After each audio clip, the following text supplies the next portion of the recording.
আমার এই উম্মাতগুলি, আমার এই সন্তানগুলি তারা জাহান্নামী হবে, সেজন্য ব্যথায় ব্যথিত হন। আল্লাহর নবী, বিশ্ব নবী হযরতে মুহাম্মদ মুস্তাফা সাল্লাল্লাহু আলাইহি ওয়াসাল্লামকে লইয়া দ্বিতীয় আসমানের দিকে জিবরিল আলাইহিস সালাতু ওয়াস সালামকে সঙ্গে লইয়া জিবরাইল আলাইহিস সালাতু ওয়াস সালাম বিশ্ব নবীকে লইয়া দ্বিতীয় আকাশের দিকে অগ্রসর হন। দ্বিতীয় আকাশের গেটে গিয়া দেখেন সেখানে ঈসা আলাইহিস সালাম এবং ইয়াহইয়া আলাইহিস সালাতু ওয়াস সালাম। আল্লাহর নবী, বিশ্ব নবী জনাবে আহমদ মুহাম্মদ মুস্তাফা সাল্লাল্লাহু আলাইহি ওয়াসাল্লামকে জিবরাইল আলাইহিস সালাতু ওয়াস সালাম পরিচয় করিয়ে দেন। ইনি হলেন আখির জামানার নবী মুহাম্মদুর রাসূলুল্লাহ সাল্লাল্লাহু আলাইহি ওয়াসাল্লাম। সেখানে হযরত ঈসা এবং ইয়াহইয়া আলাইহিস সালাতু ওয়াস সালামকে সালাম করার জন্য জিবরিল আলাইহিস সালাম নবীজিকে বলেন, ওগো নবীজি,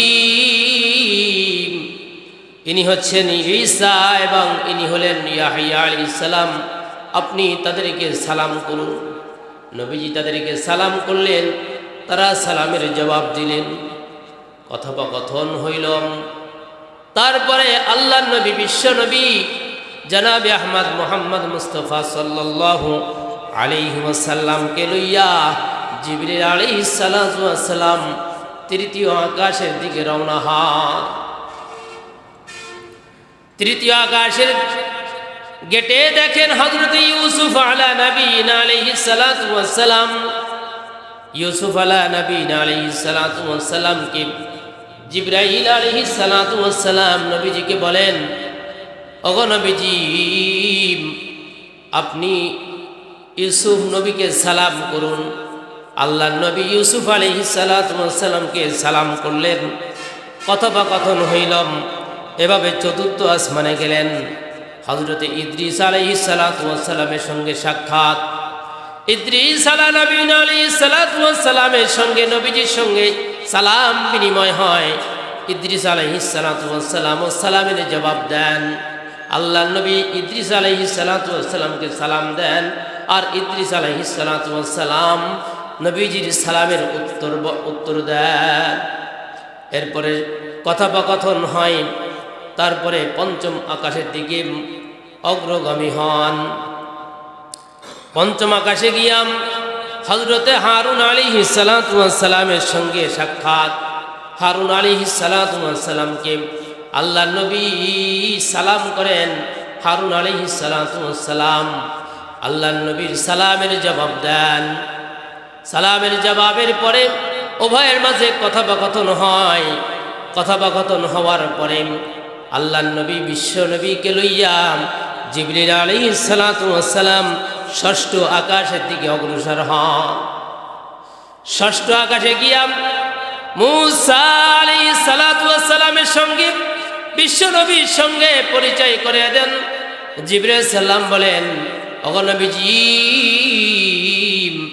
ইনি হলেন আপনার পূর্বের একজন নবী হযরতে মূসা আলাইহিস সালাম, তাকে আপনি সালাম করুন। নবীজি তাকে সালাম করেন। মূসা আলাইহিস সালাম নবীজির সালামের উত্তর দেন। তারপরে কথোপকথন হয়।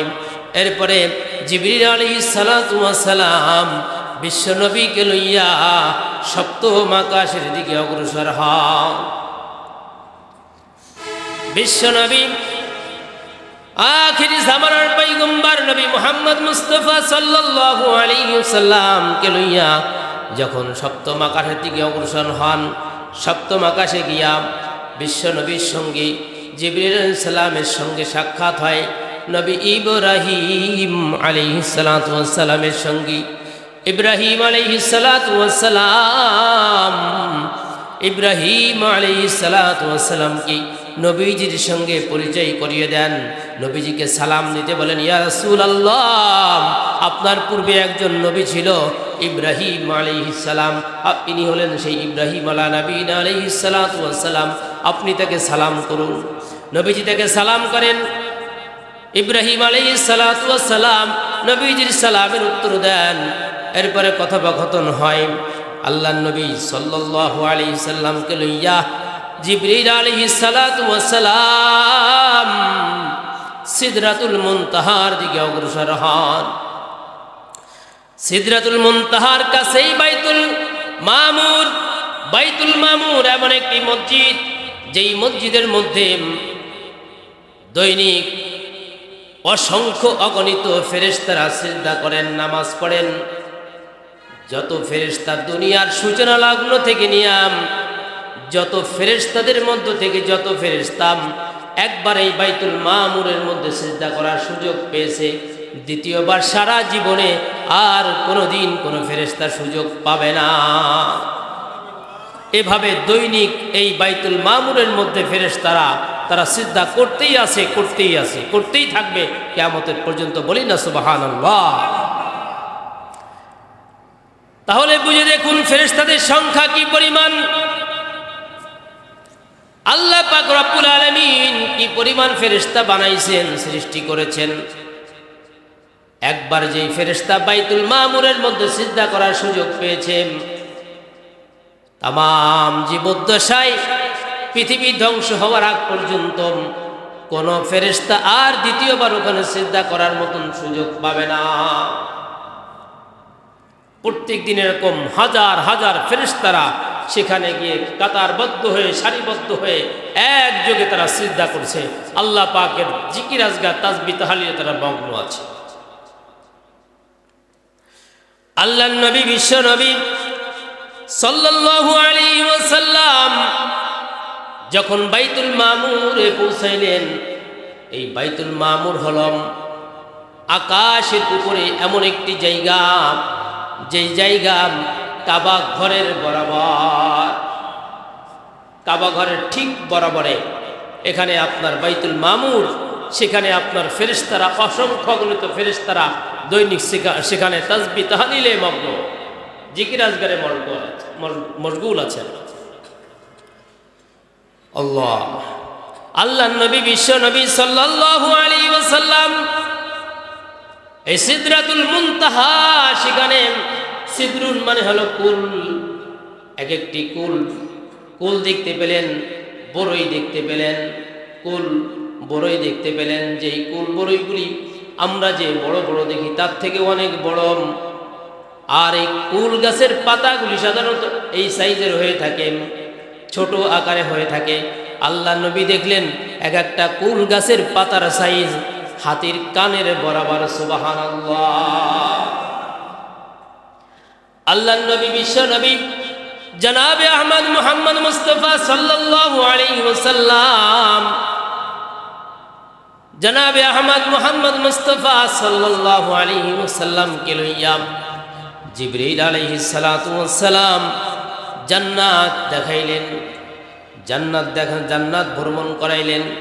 জান্নাতের মধ্যে হযরতে আবু বকর সিদ্দিক রাদিয়াল্লাহু তাআলা আনহুর জান্নাত কেমন হবে, হযরতে ওমর রাদিয়াল্লাহু তাআলা আনহুর জান্নাত কেমন হবে, এগুলি আল্লাহর নবীকে দেখাইলেন। মুমিনাত যারা জান্নাতি হবে তাদের জান্নাতগুলি কত সুসজ্জিত হবে, কত আনন্দদায়ক হবে, আল্লাহর নবীকে সব কিছু ঘুরাইয়া ঘুরাইয়া দেখাইলেন। আল্লাহর নবী দেখলেন। আল্লাহর নবী সাল্লাল্লাহু আলাইহি সাল্লাম যখন জান্নাতের মধ্য থেকে হাঁটতেছিলেন, হযরতে বেলাল হাবশী রাদিয়াল্লাহু তাআলা আনহু তার জীবদ্দশায় খড়গ পাই দিতেন। ওই বেলাল রাদিয়াল্লাহু তাআলা আনহুর খড়গের আওয়াজ পর্যন্ত নবীজি জান্নাতের মধ্যে শুনতে পান। বলি না সুবহানাল্লাহ। আল্লাহর নবী সাল্লাল্লাহু আলাইহি সাল্লামকে জান্নাত দেখানোর পরে জাহান্নামও ঘুরিয়ে দেখাইলেন। আল্লাহর নবী ঘুরে ঘুরে জাহান্নাম দেখলেন। জাহান্নামের মধ্যে দুই শ্রেণীর লোকদেরকে দেখতে পান। এক শ্রেণীর লোককে দেখতে পেলেন তারা রক্তের নদীর মধ্যে হাবুডুবু খাইতেছে। জাহান্নামের মধ্যে এক শ্রেণীর লোক তারা রক্তের মধ্যে হাবুডুবু খায়। আল্লাহর নবী বিশ্বনবী তাকিয়ে দেখলেন এই রক্তের নদীর মধ্যে যখন হাবুডুবু খাইতেছেন, ওই রক্তের নদী থেকে আপনার বাঁচার জন্যে ওই নদীর কিনারায় আসার জন্য বারবার চেষ্টা করতেছে।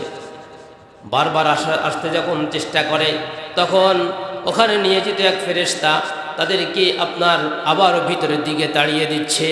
আবার সে ভিতরের দিকে যায়, আবারও ভিতর থেকে আবার কিনারায় এসে উপরের দিকে ওঠার জন্য চেষ্টা করে। এভাবে আবার তাকে তাড়িয়ে দেওয়া হইতেছে। আল্লাহর নবী জিজ্ঞাসা করলেন, ওগো জিবরাইল,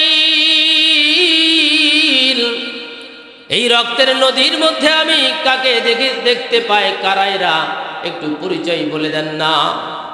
জিবরাইল আলাইহিস সালাম ডাক দিয়ে বলেন, ওগো নবীজি, এরা হলো ওই সকল লোক যারা দুনিয়ার জমিনের মধ্যে অন্যের উপার্জিত সম্পদ থেকে যারা সুদ খেয়েছে, নিজের মাথার ঘাম পায়ে ফেলে যারা টাকা পয়সা অর্থকড়ি উপার্জন করেছিল, আর সেই কষ্টের উপার্জিত সম্পদ থেকে টাকা পয়সা থেকে আর একদল মানুষ তারা সুদ খেয়েছিল। তারা হলো এই এর নদীর রক্তের নদীর মধ্যে যাদেরকে আপনি দেখতে পান, এ সকল লোক হলো ওই দুনিয়ার মধ্যে যারা সুদ খেয়েছিল। সেই সকল লোকের ঠিকানা হবে এই জাহান্নামের মধ্যেই। রক্তের নদী হবে, রক্ত দিয়ে ভরা থাকবে। সেই রক্তের নদীর মধ্যে হাবুডুবু খাইতে হবে যারা সুদ খাবে। আজকে সমাজের মধ্যে ওপেনভাবে সুদের ব্যবসা চলে, ওপেনভাবে একজন আর একজনকে টাকা দিয়ে সুদ নেওয়া দেওয়া প্রচলন আছে। সেজন্য আমার ভাইয়েরা, আমার বোনেরা, যারা এই সুদের ব্যবসার সঙ্গে, এটা কোনো ব্যবসা না, সুদের কারবারের সঙ্গে যারা জড়িত, তাদেরকে হাতে পায়ে ধরে অনুরোধ করব, যেই সমাজের মধ্যে সুদের ব্যবসা চলবে, যে লোক ব্যবসা করবে, সেই সমাজের মধ্যে, সেই লোকের পরিবারের মধ্যে কোনোদিন বরকত হবে না, অশান্তি দূর হবে না। কোরআন এবং হাদিসের আলোকে এটাই বুঝে আসে, এটাই বলা হয়। সেজন্য আমরা সকলে সুদ থেকে দূরে থাকবো। রব্বুল আলামিন আমাদের সকলকে সুদের কারবারি থেকে আমাদেরকে হেফাজত করুন, সকলে বলে আমিন। আল্লাহর নবী বিশ্বনবী সাল্লাল্লাহু আলাইহি ওয়াসাল্লাম কিছু দূর সামনে আগাইলেন। জাহান্নাম দেখতে দেখতে একদল একটা পুরুষকে দেখলেন, আর একটা নারীকে দেখলেন। যেই পুরুষটাও একটা আগুনের আঙ্গার, একটা নারী সেও একটা আগুনের আঙ্গার।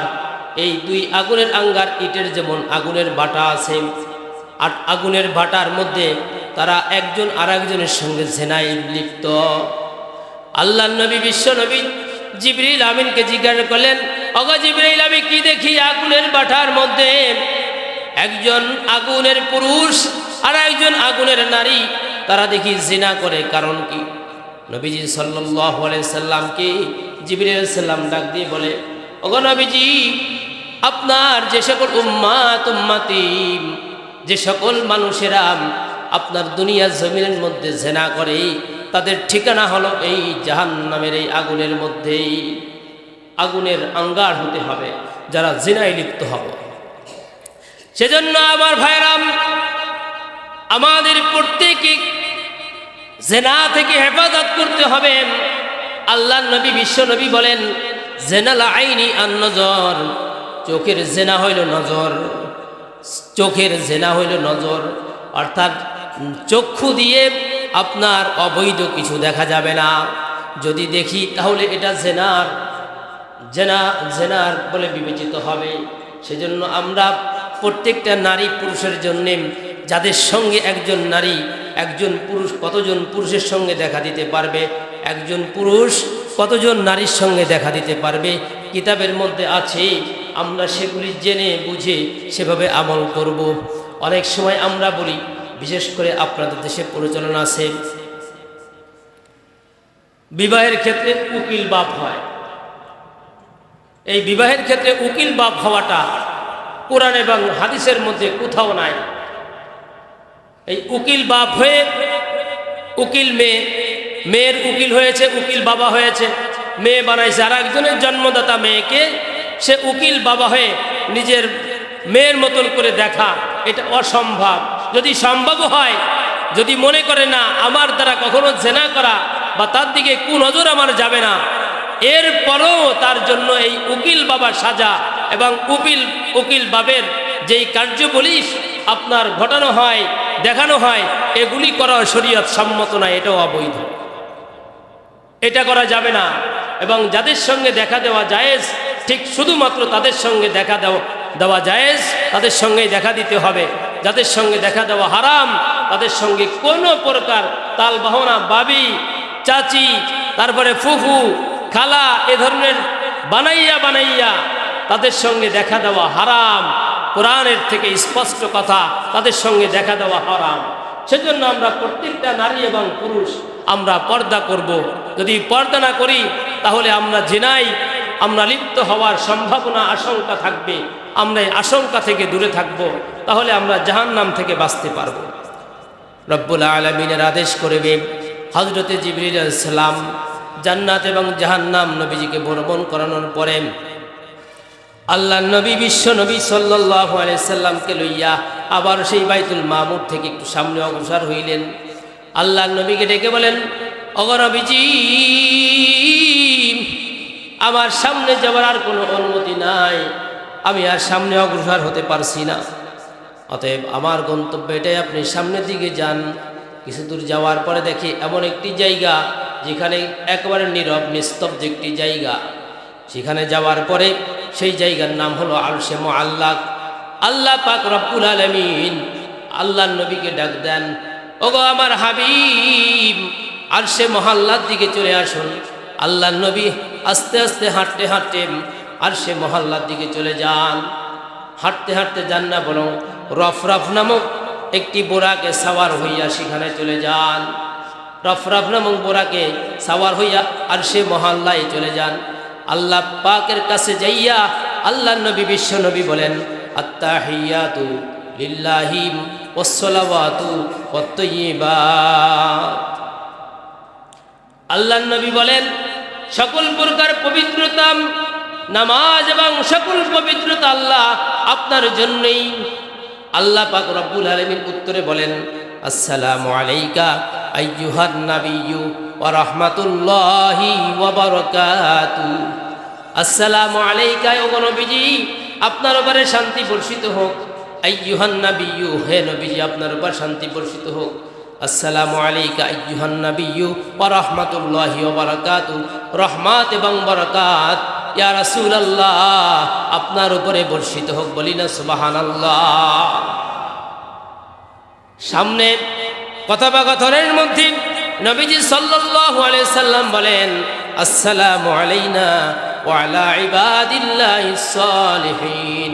আমাদের সকলের প্রতি আসসালামু আলাইনা, শান্তি বর্ষিত হোক, ওয়া আলা ইবাদিল্লাহিস সালিহিন, এবং যারা নেককার বান্দা বান্দি তাদের প্রতিও শান্তি বর্ষিত হোক। বলি না সুবহানাল্লাহ। ফেরেশতারা এবং রাসূল সাল্লাল্লাহু আলাইহি ওয়াসাল্লাম একযোগে এবার বলেন, আশহাদু আল্লা ইলাহা ইল্লাল্লাহু ওয়া আশহাদু আন্না মুহাম্মাদান আবদুহু ওয়া রাসূলুহু। ফেরেশতারা এবং নবীজি বলেন, আমি সাক্ষ্য দিচ্ছি যে আল্লাহ ছাড়া আর কোনো মাবুদ নাই, এবং আমি আর সাক্ষ্য দিচ্ছি যে হযরতে মুহাম্মদ মুস্তাফা সাল্লাল্লাহু আলাইহি ওয়াসাল্লাম আল্লাহ পাকের বান্দা এবং রাসূল। সুবহানাল্লাহ। আমরা এইটাকে বলি তাশাহুদ বা তাহিয়াতু, যেটাকে আমরা নামাজের মধ্যে আমরা দৈনিক তেলাওয়াত করি। নবীজির সঙ্গে কথাবার্তা হওয়ার পরে আল্লাহ নবী, বিশ্ব নবী সাল্লাল্লাহু আলাইহি সাল্লামকে 50 ওয়াক্ত নামাজ দিয়াম। বলেন, এটা হচ্ছে আপনার উম্মতের জন্য উপঢৌকন স্বরূপ, হাদিয়া স্বরূপ দিলাম। আপনার উম্মতকে এই 50 ওয়াক্ত নামাজ পড়তে বলবে। ষষ্ঠ আকাশে ছিলাম, সপ্তম আকাশ ভেদ করিয়া যখন ষষ্ঠ আকাশে আসলেন, মুসা নবীর সঙ্গে দেখা। মুসা নবী পরামর্শ দিলেন, ওগো নবীজি, আল্লাহ পাক রব্বুল আলামিন আপনার উম্মতের জন্য কি দিয়েছেন? বলে, আমার উম্মতের জন্য 50 ওয়াক্ত নামাজ হাদিয়া দিয়েছেন। মুসা নবী পরামর্শ দেন, ওগো নবীজি, উম্মতেরা সাধারণত শেষ জামানার উম্মতেরা অথবা উম্মতেরা একটু দুর্বল এবং অলসতা প্রদর্শন করে ইবাদতের ব্যাপারে। অতএব অলসতা করে হয়তোবা এত লম্বা ইবাদত 50 ওয়াক্ত নামাজ হয়তোবা তারা ইবাদত করবে না, নামাজগুলি আদায় করবে না। আল্লাহ পাকের কাছে যাইয়া একটু কমাইয়া লইলে ভালো হয়। আল্লাহ নবীকে পরামর্শ দিলেন মূসা নবী জির পরামর্শ করে আমি আল্লাহ পাকের কাছে আমার আপনার পেয়ারা হাবিব একবার নয় দুইবার নয় এভাবে 9 বার পরামর্শ দিলেন। 9 বারে আল্লাহ নবী আল্লাহ পাকের কাছে গিয়ে বলেন, ওগো আল্লাহ, আমার উম্মাত একটু দুর্বল, আমার উম্মাত অলসতা করবে, একটু কমিয়ে দিলে ভালো হয়। আল্লাহ নবী যতবার আল্লাহ পাকের কাছে গেছেন ততবার প্রত্যেকবারই 5 ওয়াক্ত করে কমিয়ে দিয়েছেন। এভাবে একবার দুইবার তিনবার করতে করতে 9 বার গেছেন। 5 নং 45 ওয়াক্ত কমিয়ে দিয়ে থাকে মাত্র 5। মূসা আলাইহিস সালাতু ওয়াস সালাম পরামর্শ দেন, ইয়া রাসূলুল্লাহ, ইয়া হাবিবাল্লাহ, আপনি আরো একবার যান, আবারও যান আপনি। নবীজি বলেন, না না, কমাইতে কমাইতে মাত্র 5 ওয়াক্ত 50 থেকে মাত্র 5 আছে। আমি যতবার নবী আল্লাহ পাকের কাছে গেলাম প্রত্যেকবারই 5 ওয়াক্ত করে কমিয়ে দিলেন। এবার যদি যায় তাহলে এই যে 5 ওয়াক্ত আছে এটাও হয়তো কমিয়ে দেব, তাহলে 0 হয়ে যাব। আমার উম্মতের জন্য হাদিয়া স্বরূপ কিছুই নিয়ে যেতে পারবো না, সেজন্যে আমি আর যাব না। যাই হোক, এভাবে করে নবীজি সাল্লাল্লাহু আলাইহি সাল্লাম 5 ওয়াক্ত নামাজ নিয়ে দুনিয়ার জমিনে আবার অবতরণ করলেন। জিবরাইল আলাইহিস সালাম নবীজিকে দুনিয়া যেখান থেকে নিয়েছিলেন মক্কা থেকে ঠিক সেখানেই পৌঁছে দিলেন। বলি না সুবহানাল্লাহ। যেই সফরের যে দূরত্বটা, এই সফর যদি দুনিয়ার কোনো আপনার যানবাহনে করা হইতো, তাফসীরের মধ্যে আসছে 7-8 বছর লাগতো যদি নাকি কেউ এত দূরত্বের সফর যদি কেউ করতে চাইত। আল্লাহ পাক রব্বুল আলামিন সেই সফরটাকে 1 রাত্রের মধ্যে আসা এবং যাওয়া তাকে 1 রাত্রের মধ্যে আল্লাহ পাক সমাপ্ত করেছেন। বলি না সুবহানাল্লাহ। সকল কিছুর মালিক কে? সকল ক্ষমতার মালিক কে? সব কিছু করতে পারেন কে? আল্লাহ পাক রব্বুল আলামিন। আল্লাহ পাক চাইলে সব কিছু করতে পারেন, যদিও বান্দার কল্পনার বাইরেও হয়। আল্লাহ পাক সব কিছু করতে পারেন, সব কিছু ঘটাইতে পারেন।